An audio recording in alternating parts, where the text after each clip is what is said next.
আজি ବାପାଙ୍କର ମନ ପାଇଁ 14 ବର୍ଷ ଆଜ୍ଞା ରାଜା ହବା ପୁଅ ବନବାସ ଅଙ୍ଗୀକାର କଲେ। ଗଲା ବେଳକୁ ମା କୌଶଲ୍ୟା ସେପଟେ ସ୍ଥିତ ଜାଣିନାହାନ୍ତି ବନ୍ଦାପନା ଥାଳି ଧରିକି ମା କୌଶଲ୍ୟା କରିଛନ୍ତି କ'ଣ ନା ବନ୍ଦାପନା ଥାଳି ଧରିକି ଆସିଛନ୍ତି ତିଳକ କରିବେ।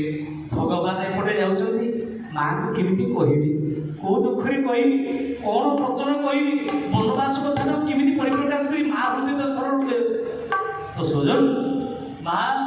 କୌଶଲ୍ୟା ସେଆଡୁ ଅର୍ଥାତ୍ ଆସିକି ପଚାରିଲେ ରାମ ରାମ ରାମ ରଘୁକୁଲ ତିଲକ ଯୋ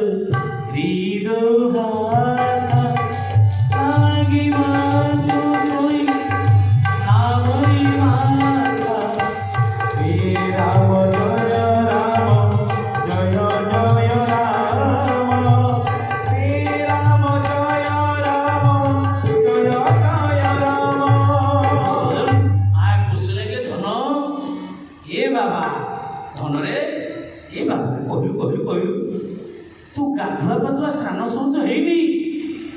ନା ନାଇଁ ନା କାହିଁକି ମୁଁ ଧନ ଆଜି ଗାଧେଇବି ରାଜା ହବ ମୋ ପୁଅ ମୋ ଧନ ଆଜି ମୁଁ ରାମ ରାଜା ହବରେ ହେଇ ମୁଁ ଆଣିଛି ଆଳତି ପୁରା ମୋ ଧନକୁ ଆଜି ତିଳକ କରିବି ତୁ ସ୍ନାନ କାହିଁ କରିଲୁ ନା ମା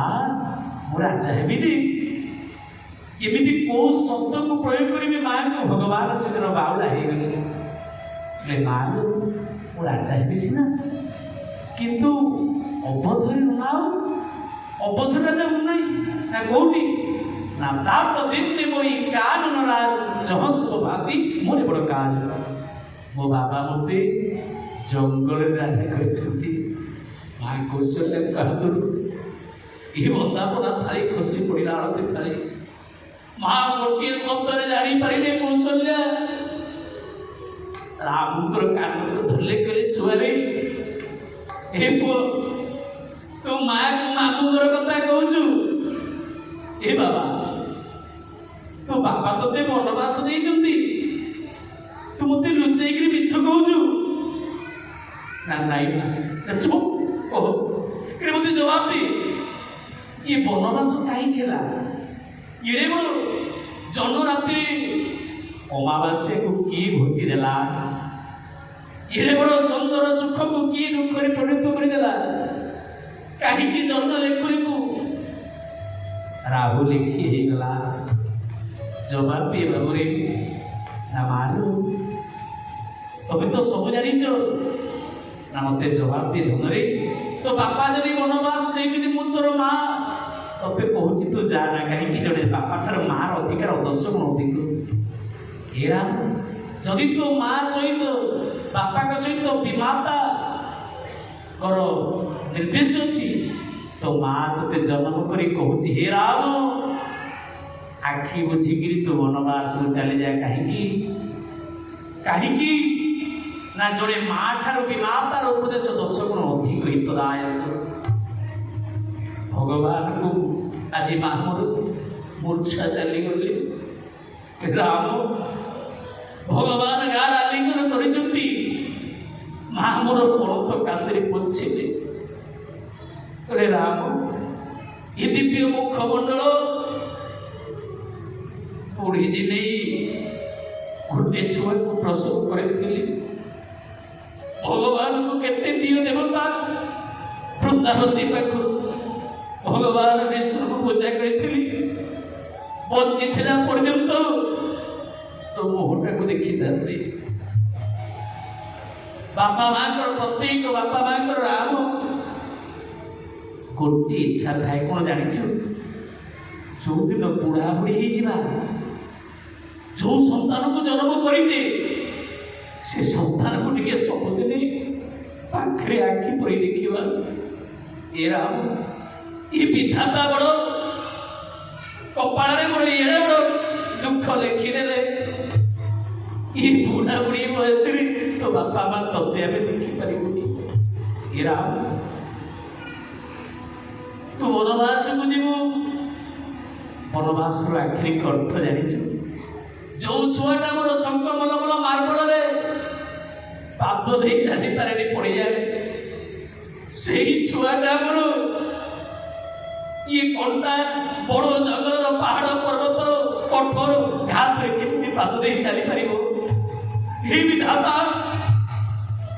तू केड़े बड़ दुख लिखिदेलु मो राम कपाल जो छुआ सुपर्ण थाली खाई शिखिनी पत्र कुड़िए रहीकि पत्र केमी ठोलारे खाइबू जो छुआ मोर जो राम मोर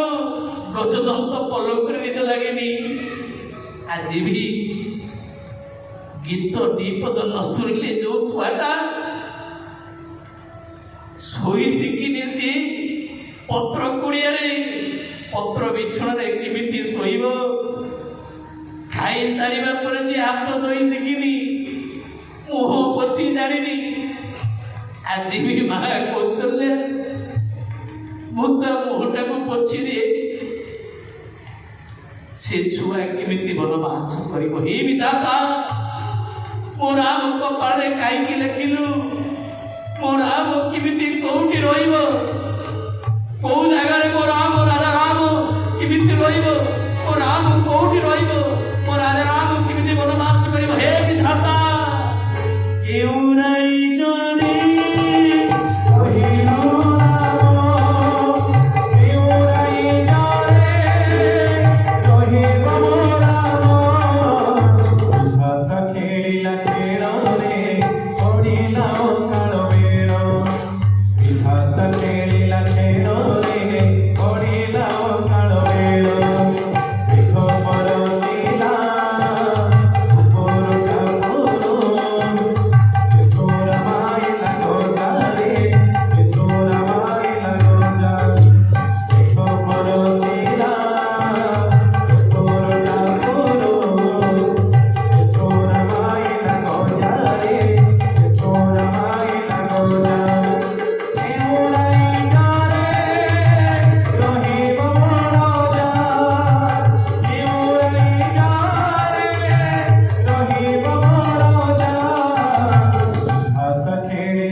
भगवान राम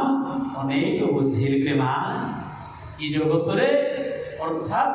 मनुष्य इच्छा किसी हुए ईश्वर इच्छा रहे ए माँ तुमको वचन देली कथा देली 14 वर्ष काली पुरी बीती मु पुणी आपण पाखक चली आसबि आपण तो संतान पुणी आपण कूल अर्थात मनन कर वचन देली बुझेले अनेक उदाहरण अनेक प्रकार अति शांत सरल विमल निर्मल शब्द माँ अर्थात अंतर को बुझेले शेष माँ अर्थात बहुत माँ हृदय तो आप जानते भी बुझलानी एपटे बुझाऊँच माँ जानकी दौड़ दौड़ी आसे भगवान राम आउ माँ कौशल्या कथोपकथन सरीनी जानकी माँ दौड़ी आस माँ माँ माँ कौशल्या कौन है जानकी ना वनवास जी